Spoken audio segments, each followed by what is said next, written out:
kita tidak bisa menyimpulkan karena tidak dilakukan otopsi.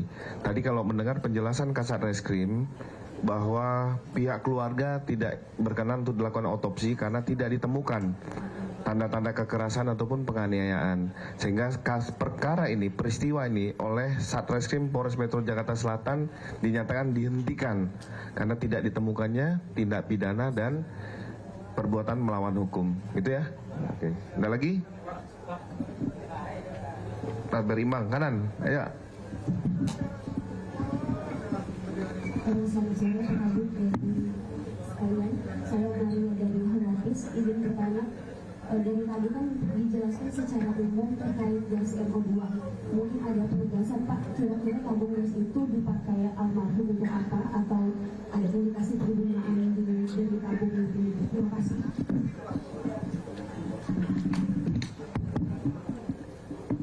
Saya akan mencoba jawab berdasarkan fakta yang ada di lapangan tempat kejadian perkara, bahwa tabung itu kami temukan di kamar dari saudari A, yang dimana asisten rumah tangga pada saat kami melaksanakan olah TKP. Di situ kami temukan tabung berwarna pink tersebut, lalu kami laksanakan prosedur olah TKP, pengambilan sidik jari dan DNA, sehingga kami kirim ke Puslapfor Mabes Polri. Demikian. Ya, Mbak Maria. Ya, depan. Jack Pak dari Media Indonesia, ingin bertanya, tadi kan di awal sempat disebutkan penyidikan sudah ditutup gitu, tapi apakah juga nanti karena ditemukan adanya tabung gas N2O di TKP, apakah juga akan ditelusuri didapatnya dari mana dan juga pihak-pihak mungkin yang terlibat menyuplai tabung tersebut? Terima kasih. Ya, saya akan coba jawab. Jadi pada saat proses penemuan jenazah saudari LL ini, kondisi saudari LL ini tergeletak terbujur kaku sendiri di dalam kamar. Oleh karena itu, kami selaku penyelidik di sini melaksanakan penyelidikan di mana menentukan apa ada tidaknya peristiwa pidana. Oleh karena itu, kami tetap untuk menelusuri dari mana tabung tersebut, sehingga disampaikan oleh rekan kita dari Puslapfor Mabes Polri, kita menemukan pembandingnya karena pembanding tersebut sudah kita dapatkan, kita bekerja sama dengan security dari pihak apartemen, di mana itu diantar tabung tersebut, dan tadi kita saksikan di mana ada satu kantong yang dibawa oleh saudari A. Saudari A itu membawa kantong yang berisi tabung pink tersebut. Yang setelah kita dalami dan setelah hasil pemeriksaan Puslapfor, tabung tersebut kosong. Demikian. Ya, artinya dari penyidik pasti akan mendalami dari mana pesanan, termasuk mungkin rekan-rekan juga bisa melihat ada satu platform yang memang menjual itu sekarang sudah menurunkan akunnya ya. Ya, Mbak Ani. Saya dari pengurusannya, ada nggak sih ya dari saksi-saksinya mungkin sejak kapan korban ini menggunakan gas piping, dan dia kan sebelumnya ke rumah sakit ya Pak, habis itu dia habis pemeriksaan atau kena apa, dan darah yang ditemukan itu apakah dari darah, pemeriksaan atau seperti apa? Terkait tabung pink tersebut, kami sudah memeriksa beberapa saksi, yaitu kawan-kawan terdekat, makanya kita ada beberapa panggilan klarifikasi terhadap kawan-kawan terdekat, oleh karena ada dugaan kami apakah saudari LL ini sering menggunakan, akan tetapi dari saudari A memberikan kesaksian baru pertama kali melihat tabung pink tersebut, yaitu asisten rumah tangganya baru pertama kali. Demikian. Untuk darahnya dari Puslapfor yang akan menjawab.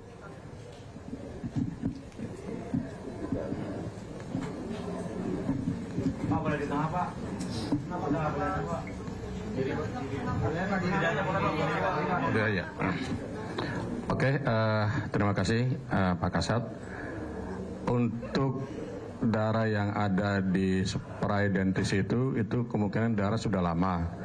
Jadi kemungkinan si saudari LL ini dia datang bulan atau menstruasi. Jadi itu kemungkinan darah menstruasi, karena itu kalau kita lihat itu darah sudah lama, bukan darah baru. Demikian. Itu sama. Siap. Terjawab ya? Ya. Pak, izin mau nanya, ada pemeriksaan darah nggak sih? Izin Pak Abid dari Kumparan.com. Ada pemeriksaan darah nggak sih dari Lulalapa ini, dari jenazahnya? Dan apakah ditemukan, tadi kan dibahas soal zat N20 ya, itu ada ditemukan nggak di dalam tubuhnya?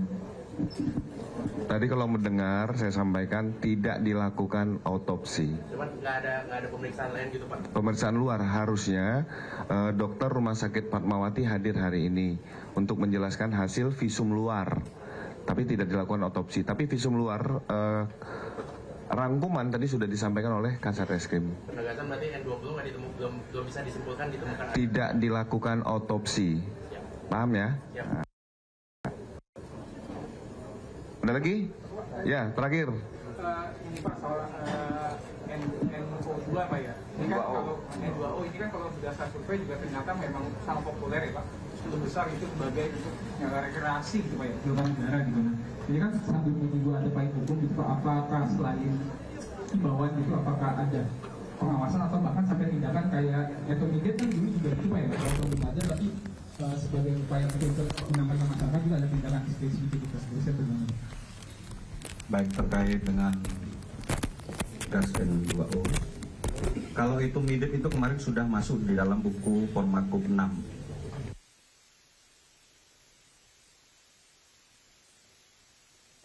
Nomor 17 tahun 2003 tentang kesehatan itu tidak mendapat kesulitan. Tetapi gas ini karena banyak digunakan di bidang-bidang kehidupan yang lain, maka pengaturan khususnya per bidang-bidang. Makanya nanti kami masih melakukan komunikasi, kemudian pertemuan-pertemuan sehingga nanti akan menghasilkan satu aturan yang bisa menguatkan dalam penindakan hukum terhadap penyalahgunaan gas N2O ini. Terima kasih. Ya. Pak Iqbal, ada yang mau tambahin? Ya, baik. Ya, gas N2O ini memang di Farmakope Indonesia tidak tercantum bagaimana standar kualitas untuk digunakan sebagai sediaan farmasi. Tapi memang hal ini bukan berarti menandakan bahwa gas N2O ini bukanlah suatu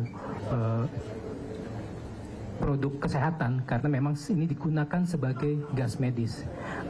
Yang pasti dari sisi gas N2O sebagai gas medis itu sudah jelas bahwa gas ini hanya digunakan di rumah sakit dengan penggunaan ataupun prosedur yang sudah terstandar dan dilakukan oleh personil yang sudah memiliki kompetensi terhadap bagaimana penanganan gas medis. Itu terkait mungkin ada juga bagaimana izin edar gitu ya. Memang gas N2O ini tidak memiliki izin edar karena memang gas N2O ini digunakan di rumah sakit dalam bentuk instalasi gas medis. Artinya penggunaannya ini adalah khusus di rumah sakit, tidak untuk didistribusikan kepada masyarakat gitu. Namun ini adalah dalam gas N2O sebagai gas medis yang digunakan di rumah sakit. Perlu kita pahami juga bahwa gas N2O ini juga tidak hanya digunakan dalam sektor kesehatan, dia juga digunakan dalam sektor, tadi sudah disampaikan, makanan, di mana restoran-restoran juga menggunakan gas N2O ini untuk penyiapan minuman ataupun makanan yang menggunakan whipped cream. Artinya ini pun juga memang dalam bentuk yang bulk atau bukan dalam bentuk yang kecil. Itu informasi yang kami dapat juga tadi dengan koordinasi dengan Barreskrim juga, bahwa untuk sediaan ini diedarkan B2B, artinya memang tidak untuk diedarkan kepada masyarakat. Begitu. Terima kasih. Pemirsa, Gubernur Jawa Barat Deddy Mulyadi menemui Sudrajat, penjual es gabus yang viral beberapa hari ini. Namun dalam beberapa kali pertemuan, Sudrajat kerap memberikan jawaban berubah-ubah hingga membuat Deddy menegurnya untuk tidak boleh berbohong. Dari dulu ngontrak enggak Pak? Apa? Rumah sendiri. Sekarang rumah sendiri? Rumah sendiri karena sekarang dapat bantuan Rutilahu. Sebelum kejadian udah dapat Rutilahu Bang. Oh, Babe bilangnya ngontrak, bohong sih. Be, kenapa sih Babe bohong terus? minta maaf. Bukan urusan minta maaf, Babe nggak boleh. Inilah pertemuan Deddy Mulyadi dengan Sudrajat penjual es gabus. Dalam pertemuan ini diketahui ada pernyataan Sudrajat yang kerap berubah-ubah termasuk mengenai status rumah tempat tinggalnya. Sebelumnya Sudrajat mengaku mengontrak, padahal informasi RT RW setempat Sudrajat memiliki rumah sendiri warisan keluarga. Babe ngebohong. Dari dulu ngontrak? Enggak, Pak. Apa? Rumah sendiri. Sekarang rumah sendiri? Rumah sendiri, karena sekarang dapat bantuan Rutilahu. Sebelum kejadian udah dapat Rutilahu, Bang. Oh, Babe bilangnya ngontrak, bohong sih. Kenapa sih Babe bohong terus? Minta maaf. Bukan urusan minta maaf, Babe nggak boleh bohong. Iya. Jadi Babe itu rumah sendiri? Rumah sendiri, Pak. Tapi hancur rumahnya. Terserah, ntar dulu. Urusan hancur nggak hancur, ntar dulu. Rumah sendiri, tanahnya tanah sendiri. Dan dulu si Babe tanah sendiri dari mana? Dari bapaknya. Dari orang Jombang, Pak. Dari orang tuanya. Jombang. Berarti dikasih tanah? Rumah, Pak. Rumah. Dibeliin rumah dari orang tuanya. Oh. Babe ngebohong sama saya. Minta maaf. Ngebohong. Dia bilang ke saya dikasih warisan cuma 200.000 rumah, Pak. Padahal dikasih rumah. Tahun 2007 tuh babenya beliin rumah situ. Iya. Berapa harga zaman itu? Zaman itu kurang lebih bangsa 40 juta. Sebentar dulu. Kurang lebih bangsa 35-40, Pak. 40 jutaan. Babe kembali bilang, iya kan? Iya kan, hanya kebagian 200.000. Rumahnya dijual 40 juta. Yang di Jakarta? Iya. Dia kasih 200.000 doang. Nah, itu dibeliin rumah. Saya digebuk sama orang tua saya. Bagus dong. Nggak boleh. Nggak boleh. Nggak, maksud saya, Babe nggak boleh bohong. Iya, minta maaf. Tapi bohong lagi. Nggak apa-apa, sama saya mah nggak ada masalah. Tapi Babe berdosa sama orang tuanya. Orang tuanya udah ngasih rumah, tapi sama Babe bilangnya nggak dikasih. Cuma dikasih 200. Habis itu orang tuanya beli rumah di Bogor. Dijual sama saudaranya, Babe nggak dikasih.